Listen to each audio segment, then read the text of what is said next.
अस्सलाम वालेकुम dear students, हर साल की तरह इस साल भी यूनिवर्सिटी ऑफ एग्रीकल्चर फैसलाबाद की तरफ से एडमिशन्स के लिए 2 एंट्री टेस्ट कंडक्ट किए गए थे। ऐसे तमाम स्टूडेंट जिन्होंने अंडर ग्रेजुएट डिग्री प्रोग्राम में एडमिशन लेना हो तो उन्हें यूनिवर्सिटी ऑफ एग्रीकल्चर फैसलाबाद का दोनों में से कोई एक टेस्ट कम अज़ कम लाजमी तौर पर देना होता है। लेकिन इस साल एग्रीकल्चर यूनिवर्सिटी फैसलाबाद की तरफ से एडमिशन्स का प्रोसीजर थोड़ा सा चेंज किया गया है। पिछले साल ये होता था कि स्टूडेंट्स ने पहले दोनों टेस्ट देने होते थे और जब टेस्ट हो जाते थे फिर उसके बाद एडमिशन के लिए अलग से अप्लाई करना होता था। लेकिन इस साल स्टूडेंट्स को अलग से अप्लाई करने की ज़रूरत नहीं थी, बल्कि जब उन्होंने पहला या दूसरा एंट्री टेस्ट देना था और अप्लाई करते हुए ही साथ में एडमिशन के लिए भी अप्लाई हो जाता है। यानी आपको एंट्री टेस्ट और एडमिशन के लिए अलग अलग अप्लाई करने की ज़रूरत नहीं है, बल्कि एंट्री टेस्ट में अप्लाई करने के साथ ही एडमिशन के लिए भी अप्लाई हो गया था।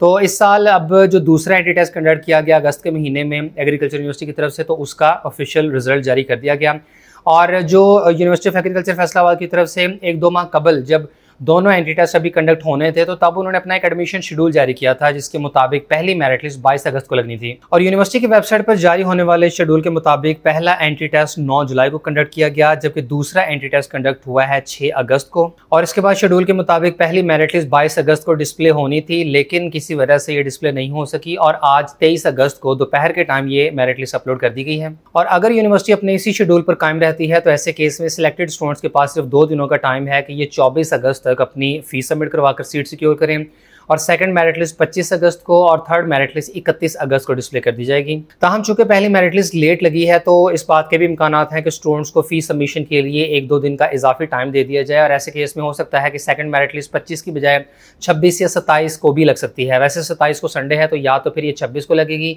या 28 को लगेगी। बहरहाल आप यूनिवर्सिटी की वेबसाइट देखते रहिएगा। इसके बाद चौथी मेरिट लिस्ट 6 सितंबर को, 5वीं 12 सितंबर को लगेगी, जबकि छठी मेरिट लिस्ट 16 सितंबर को लगेगी और 16 सितंबर को ही इवनिंग की पहली मेरिट लिस्ट लगा दी जाएगी, जबकि इवनिंग की सेकंड मेरिट लिस्ट 21 सितंबर को और थर्ड मेरिट लिस्ट 26 सितंबर को लगेगी। तो इसके बाद आपको बताएं कि यूनिवर्सिटी की वेबसाइट पर आपने मेरिट लिस्ट को कैसे एक्सेस करना है। सबसे पहले आप एडमिशन्स के सेगमेंट में आए और यहाँ आपने अंडर ग्रेजुएट पे क्लिक करना है, जिससे ये पेज ओपन होगा और यहाँ अब आपको मेरिट लिस्ट पे क्लिक करना पड़ेगा। तो यहाँ कुछ इस किस्म का पोर्टल ओपन होगा और सबसे पहले कैंडिडेट्स को अपनी लिस्ट का इंतखाब करना होगा। यानी अभी तक चूंकि सिर्फ पहली मेरिट लिस्ट ही लगी है तो आप फर्स्ट ओपन मेरिट लिस्ट को क्लिक करें। इसके बाद आपने कैंपस का इंतखाब करना है और आपने जिस भी कैंपस में एडमिशन के लिए अप्लाई किया हो तो उसको आप यहाँ से सिलेक्ट कर सकते हैं। For example university of agriculture Faisalabad के मेन कैंपस को सिलेक्ट कर लेते हैं। नेक्स्ट आपने यहाँ पर अब डिग्री का इंतखाब करना है कि जिस भी डिग्री की आप मेरिट लिस्ट को एक्सेस करना चाहते हैं तो यहाँ दी गई लिस्ट में से आपको उस पर्टिकुलर डिग्री का इंतखाब करना होगा। लेट्स सपोज हम DVM की मेरिट लिस्ट को देख लेते हैं और इसके बाद यहाँ से आपने सेलेक्ट करना है जेंडर। और जेंडर में आपके पास मेल या फीमेल की ऑप्शन होगी तो आपने दोनों में से कोई एक ऑप्शन सेलेक्ट करनी है। इसके अलावा मेरिट लिस्ट को एक्सेस करते हुए हो सकता है कि पोर्टल पर आपको मुख्तलिफ किस्म के एरर शो हों। ऐसे केस में आप अगर रिफ्रेश करेंगे तो ये मेरिट लिस्ट जो है वो दोबारा से शो हो जाएगी। तो यहाँ जेंडर में से हम फीमेल या मेल की ऑप्शन को सिलेक्ट कर सकते हैं। और ये जो मेरिट लिस्ट के अगेंस्ट जेंडर को सिलेक्ट करना और उसके बाद फिर रेजिडेंट यानी क्या वो रूरल एरिया से बिलोंग करते हैं या अर्बन एरिया से, तो ये वाली ऑप्शन सिर्फ आपको SC मेरिट लिस्टों के अगेंस्ट ही सिलेक्ट करनी पड़ेगी जो कि इस किस्म की कैटेगरीज ऑफर करते हैं, जैसे कि DVM है या BSc ऑनर्स एग्रीकल्चर का जो प्रोग्राम है। बाकी मोस्टली जो प्रोग्राम्स हैं तो उनमें इवन मेल और फीमेल की कोई कैटेगराइजेशन नहीं की गई हुई और आपने सिर्फ कैंपस सेलेक्ट करना है और प्रोग्राम सेलेक्ट करना है तो उसकी मुकम्मल लिस्ट आपके सामने शो हो जाएगी। जैसे कि यहाँ ह्यूमन न्यूट्रिशन एंड डायटेटिक्स की मेरिट लिस्ट ओपन हो गई है और अभी जो मेरिट लिस्ट है तो इसमें जेंडर में आप देख सकते हैं कि मेल कैंडिडेट्स भी और फीमेल कैंडिडेट शो किए गए हैं। आप चाहे तो इस तरीके से मेरिट लिस्ट देख सकते हैं, अदरवाइज आप फर्दर यहाँ से मजीद कैटेगराइजेशन में जेंडर को सिलेक्ट कर सकते हैं कि आपने सिर्फ फीमेल की मेरिट लिस्ट देखनी है या मेल की देखनी है। बाकी ये है कि वेबसाइट के ऊपर बहुत ज़्यादा ट्रैफिक है और ये पोर्टल भी कोई नया तैयार किया गया है जिस पर बहुत ज़्यादा एरर आ रहा है और एक मेरिट लिस्ट को एक्सेस करने के लिए आपको बार बार रिफ्रेश करना पड़ रहा है। इसके अलावा मेरिट लिस्ट देखने का या एक स्टूडेंट जिन भी प्रोग्राम्स में सिलेक्ट हुआ है तो ये जानने का सबसे बेहतरीन तरीकाकार ये है कि आप यूनिवर्सिटी ऑफ एग्रीकल्चर फैसलाबाद की वेबसाइट पे पोर्टल पर लॉगिन करें और जैसे ही आप लॉगिन करेंगे तो एक स्टूडेंट ने जिन भी प्रोग्राम्स के लिए अप्लाई किया था और उनमें जिसमें उसकी सिलेक्शन हुई है तो वो सामने शो हो जाएगा। और इसके अलावा ये भी कि जिन प्रोग्राम्स में वो सिलेक्ट हुआ होगा तो उसके अगेंस्ट फ़ी वाउचर भी दिया गया होगा जिसको आप सिंपली डाउनलोड करें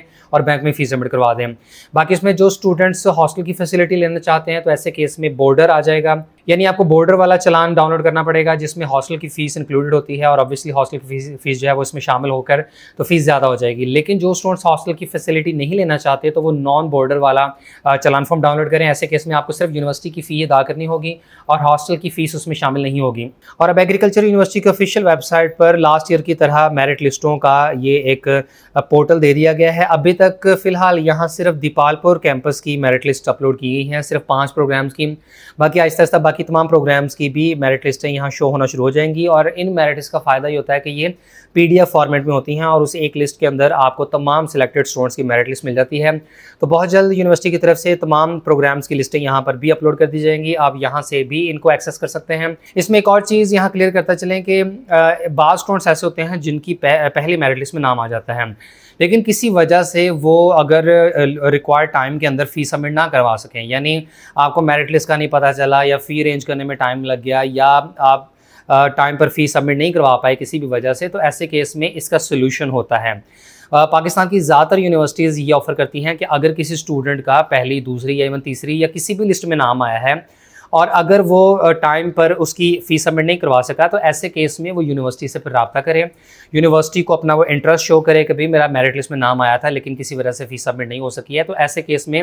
हो सकता है कि आपको एक एप्लीकेशन लिखनी पड़े और यूनिवर्सिटी में सबमिट करवानी पड़े। नेक्स्ट फिर जो उस यूनिवर्सिटी की तरफ से लिस्ट लगेगी तो उस लिस्ट में आपका नाम शो करवा दिया जाएगा और फिर आपके पास फर्दर 2-4 दिनों का टाइम अवेलेबल होता है और उस टाइम पीरियड के दौरान फिर आप फ़ीस सबमिट करवा सकते हैं। तो इसी तरीके से अभी जो एग्रीकल्चर यूनिवर्सिटी या पाकिस्तान की किसी भी यूनिवर्सिटी की आप मिसाल ले लें तो वहाँ पर जो लिस्टें लगती हैं, अगर कोई स्टूडेंट पहली लिस्ट लगने पर उसका नाम उसमें मौजूद था लेकिन वो फ़ीस सबमिट नहीं करवा सका, तो वो यूनिवर्सिटी से फ़ौरन रब्ता करें, एप्लीकेशन लिख के जमा करवाए और उन्हें कहें कि भाई अगली लिस्ट जो आपकी लगनी है तो उसमें मेरा नाम लाजमी तौर पर शामिल किया जाए। जैसे अगली लिस्ट लगेगी उसमें आपका नाम शामिल होगा तो आप उस लिस्ट की जो डेडलाइन होगी फ़ीस सबमिट करवाने की, तो तब तक आप फ़ीस सबमिट करवाकर अपनी सीट सिक्योर कर सकते हैं। तो ये तमाम यूनिवर्सिटीज़ में ऐसा होता है, एग्रीकल्चर यूनिवर्सिटी भी ऐसा ही करेगी। इसके अलावा एग्रीकल्चर यूनिवर्सिटी के एडमिशन्स के हवाले से एक और बात क्लियर करते चले कि शुरू से ही एग्रीकल्चर यूनिवर्सिटी का जो डॉक्टर ऑफ फार्मेसी यानी फार्मडी का प्रोग्राम है, तो इसका इशू चल रहा था। इवन आज से अगर 3-4 साल पहले की बात करें तो इनका जो प्रोग्राम पाकिस्तान फार्मेसी काउंसिल से अप्रूव नहीं था, लेकिन यूनिवर्सिटी की तरफ से हर साल फार्मडी का प्रोग्राम ऑफर किया जाता था, स्टूडेंट्स को एडमिशन भी दिया जाता था और बाद स्टूडेंट्स की इवन डिग्री कंप्लीट भी होने वाली थी। लेकिन इनका ये जो फार्मेसी काउंसिल की रिकग्निशन का मामला ही अपनी जगह पर था और इवेंचुअली बहुत सारे स्टूडेंट्स की डिग्रीज फिर कैंसिल भी हुई थी और उनका बहुत कीमती वक्त भी ज़ाया हुआ। लेकिन उसके बाद फिर एग्रीकल्चर यूनिवर्सिटी का जो डॉक्टर ऑफ फार्मेसी का प्रोग्राम है, यह बाकायदा तौर पर अप्रूव हो गया था, यानी पाकिस्तान फार्मेसी काउंसिल की तरफ से इनको NOC मिल गया था, जिसके बाद फिर ये फार्मडी में जो प्रोग्राम की डिग्री अप्रूव ना होना या फार्मेसी काउंसिल की रिकग्निशन ना होने वाला जो खतरा था वो टल गया था। तो पिछले 2-3 सालों से बड़ी कामयाबी के साथ एग्रीकल्चर यूनिवर्सिटी की तरफ से फार्मडी के प्रोग्राम में एडमिशन्स किए जाते रहे हैं, स्टूडेंट्स बड़े शौक से एडमिशन लेते रहे हैं। लेकिन इस साल फिर से कोई मसला बन चुका हुआ है।